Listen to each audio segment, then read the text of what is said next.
संविधानाने आम्हाला दिलेलं आहे चुकीच्या. आम्ही का हानमार करतोय का?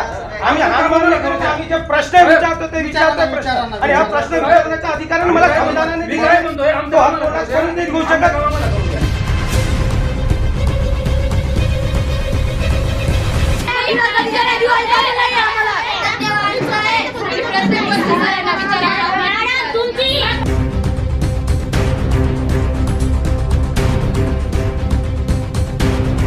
तीन महिन्यापासून ती शिक्षिकाबाई चालली जाते, एक माणूस सांभाळतोय तिथं, त्या माणसाला तिथं थांबायचा अधिकार नाही.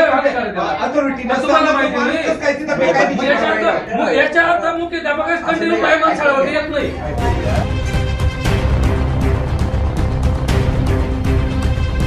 चिमठाणे येथील रेसिडेन्शियल स्कूलमध्ये अल्पवयीन मुलीचा विनयभंग. चेअरमन व सुपरिटेंडंटवर पोस्को अॅट्रॉसिटी अंतर्गत गुन्हा दाखल व अटक. पालक नसलेल्या आदिवासी मुली आरोपी शिक्षकांकडून टार्गेट. मोठे षडयंत्र. आदिवासी संघटना आक्रमक. पोलीस निरीक्षक ज्ञानेश्वर वारे यांनी संपूर्ण तपास करत आरोपींना घेतलं ताब्यात. शिंदखेडा तालुक्यातील चिमठाणे येथील Suruchi English primary secondary residential school व ज्युनियर कॉलेज इथं अल्पवयीन मुलीचा विनयभंग केल्याचा गंभीर प्रकार उघडकीस आला. या प्रकरणी शिंदखेडा पोलीस स्टेशनचे पोलीस निरीक्षक ज्ञानेश्वर वारे यांच्या नेतृत्वाखाली संपूर्ण तपास सुरू असून विविध कलमानुसार गुन्हा दाखल करण्यात आला.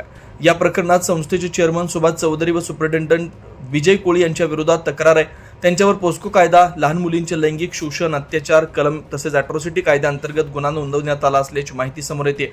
शिंदखेडा पोलीस निरीक्षक ज्ञानेश्वर वारे यांनी माहिती दिली. आतापर्यंत संस्था चालकासह 3 आरोपींना अटक केले. एक आरोपी फरार आहे, त्यालाही लवकर अटक होईल अशी माहिती दिली आहे. या घटनेमुळे मुलींच्या पालक, आदिवासी संघटना, परिसरातील नागरिकांमध्ये तीव्र संताप व्यक्त केला जातोय. दरम्यान आदिवासी संघटनेचे पदाधिकारी यांनी आक्रमक भूमिका घेतली असून चिमठाणे इथं गणेश गावित, तानाजी बहिरम, संदीप भोये हे तळ ठोकून आहे. प्रकरण दाबण्याचा प्रयत्न करणाऱ्या संस्था चालक, शाळा व्यवस्थापन समिती यांचे मनसुबे हाणून पाडला. पालक नसलेल्या अल्पवयीन मुलींना हेरून अत्याचार करण्याची आरोपींची मोडस ओपरंडी होती अशी माहिती आदिवासी संघटनेच्या पदाधिकाऱ्यांनी दिली. अनेक मुलीवर अत्याचार झाले असल्याची माहिती दिली. शाळेत मोठ्या प्रमाणात सदर किळसवाना प्रकार सुरू असताना संबंधित मुख्याध्यापक, शिक्षक, वॉर्डन, शिक्षण विभागाची भूमिका संशयास्पद आहे. आदिवासी संघटनांनी एकात्मिक आदिवासी प्रकल्प अधिकारी प्रमोद पाटील यांच्याकडे शाळेची मान्यता रद्द करण्यात येत मुलींचा सुरक्षिततेच्या दृष्टीने सर्व आदिवासी विद्यार्थ्यांना दुसऱ्या शाळेत शिफ्ट करण्याची मागणी केली.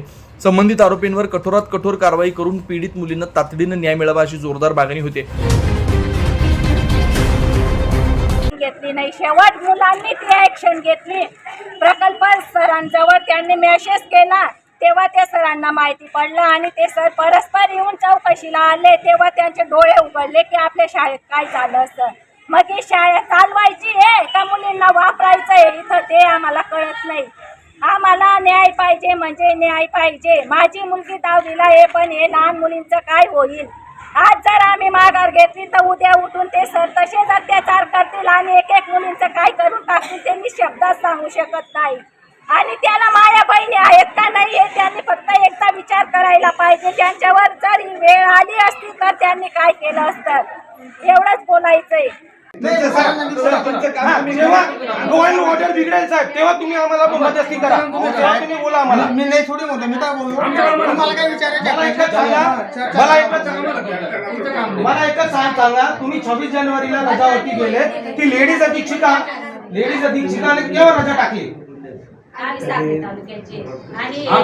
आम्ही 2 मिनिट.